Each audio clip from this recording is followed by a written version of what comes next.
Hello साथियों, आज बहुत ही महत्वपूर्ण कर्नाटक उच्च न्यायालय का एक निर्णय लेकर के आए हुए हैं, जिसमें विचारण न्यायालय के फैसले को बरकरार रखते हुए कर्नाटक हाईकोर्ट ने सीबीआई की अपील निरस्त की। तो मामला क्या है, मामले पर नज़र डाल लेते हैं।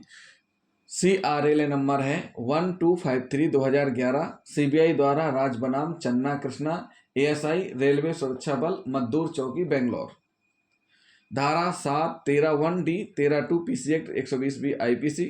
शिकायतकर्ता ने शिकायत कहाँ की है? सीबीआई में शिकायत की है।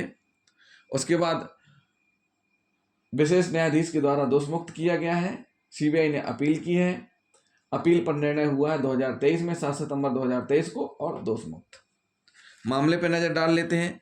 मामला है 15/1/2010 को एक FIR होती है। कहाँ पर होती है FIR? मद्दूर चौकी बेंगलोर में। वहीं पर कार्यरत है ASI चन्ना कृष्णा। आरोपी चांद पासा के खिलाफ FIR होती है। चांद पासा का काम क्या है? स्क्रैप वस्तुओं का व्यवसाय करना।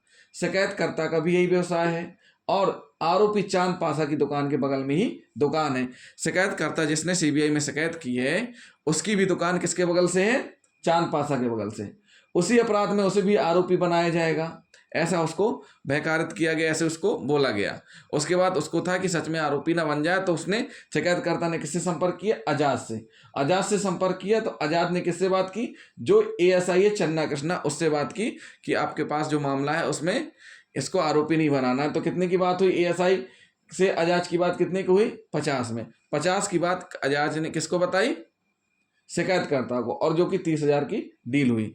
उसके बाद शिकायतकर्ता ने सीबीआई में शिकायत की, ट्रैप बिछाया गया और शिकायतकर्ता ने आरोपी नंबर 2 आजाद से संपर्क किया और 30,000 रुपये उसे सौंपे। टीम ने रंगे हाथ पकड़ा, फिर पूछताछ की और आजाद से कहा कि आरोपी नंबर 1 जो ASI चन्ना है को कॉल करके बुलाने को कहा। उसके बाद जैसे ही ASI चन्ना आते हैं उनको पकड़ लिया जाता है। जैसे ही ASI चन्ना आते हैं, आजाद उनको रकम देता है और टीम उनको पकड़ लेती है, आगे की पूरी प्रोसीडिंग करती है। उसके बाद इन्वेस्टिगेशन होती है। इन्वेस्टिगेशन होने के बाद आरोप पत्र पेश होता है, विचारण चलता है, विचारण कोर्ट बरी कर देती है। क्या करती है? विचारण कोर्ट बरी कर देती है। सीबीआई अपील करती है हाईकोर्ट कर्नाटक में। माननीय हाईकोर्ट कर्नाटक में सीबीआई अपील करती है।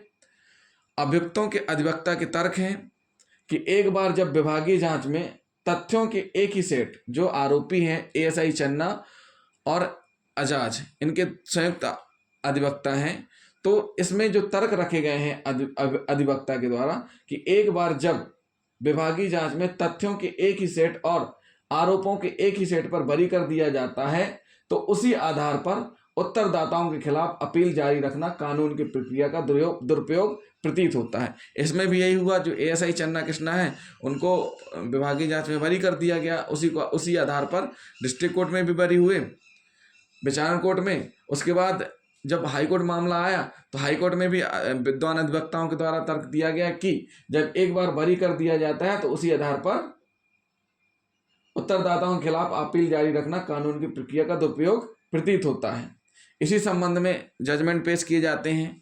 तो माननीय न्यायालय ने आशु सुरेंद्र तिवारी, राधेश्याम केजरीवाल, जो कि माननीय सुप्रीम कोर्ट के निर्णय हैं, उन पर विश्वास किया, जिनमें भी ऐसी कंडीशन थी और दोष मुक्त किया गया था। लेकिन एक मामला ऐसा है जिसमें क्या कहा गया वो हम बताते हैं। राज NCT दिल्ली बनाम अजय कुमार त्यागी। माननीय सुप्रीम कोर्ट ने माना कि विभागीय कार्रवाई में दोष मुक्ति वास्तव में किसी अपराधी को दोष मुक्ति या बरी नहीं किया जा सकता। मतलब दोष मुक्ति वास्तव में होने पर किसी को बरी या नहीं किया जा सकता। ऐसा किसमें कहा गया? अजय कुमार त्यागी वाले में।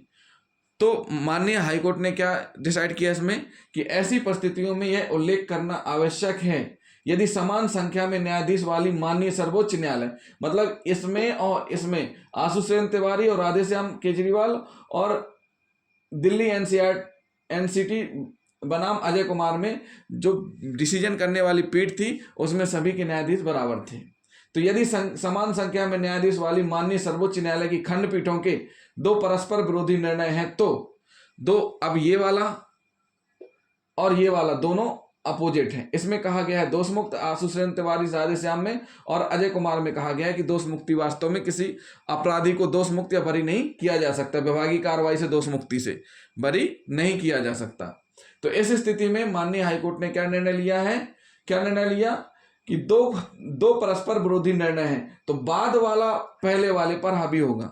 जो बाद वाला निर्णय है वो पहले वाले पर हावी होगा। जैसे अभी नीरज दत्ता का केस है, नीरज दत्ता का जजमेंट आया तो जो पुराने निर्णय हो रहे थे उन पर वो हावी हुआ, उसी के आधार पर कार्रवाई हो रही है। तो अभी सबसे बाद वाला कौन है, तो इसमें हम बता देते हैं कि आशु सुनन तिवारी वाला जो फैसला हुआ 8 सितंबर 2020 को हुआ, सबसे करंट है। राधेश्याम वाला जो राधेश्याम केजरीवाल वाला है 8/2/2021 को हुआ है। उसके बाद अजय कुमार त्यागी वाला फैसला है वो 31 अगस्त 2012 को है। तो अभी कौन सा है, ये वाला है सबसे बाद का। तो बाद वाला पहले पर हावी होगा। वर्तमान मामले में यह कहने की आवश्यकता नहीं है कि प्रतिवादी को विभागीय जांच में योग्यता के आधार पर बरी कर दिया गया है और इसलिए आपराधिक मुकदमा दोष मुक्ति में समाप्त हो गया है। मतलब माननीय न्यायालय कह रही है कि वर्तमान मामले में यह कहने की आवश्यकता नहीं है कि प्रतिवादी को विभागीय जांच में योग्यता के आधार पर बरी कर दिया गया है और इसलिए आपराधिक मुकदमा दोष मुक्ति में समाप्त हो गया है। माननीय सर्वोच्च न्यायालय के फैसले के मद्देनजर उक्त बरी करना उचित है। मतलब वो इसलिए नहीं कर रहे कि ऐसा हो गया, लेकिन माननीय सर्वोच्च न्यायालय के जो फैसले हैं उनको मद्देनजर ध्यान में रखते हुए बरी करना उचित है और इस न्यायालय के पास ट्रायल कोर्ट द्वारा पारित बरी करने के फैसले में हस्तक्षेप करने का कोई अवसर नहीं है। कोई भी ऐसी कोई स्थिति नहीं है जिस पर ट्रायल कोर्ट के फैसले को बदला जाए। इस प्रकार सीबीआई की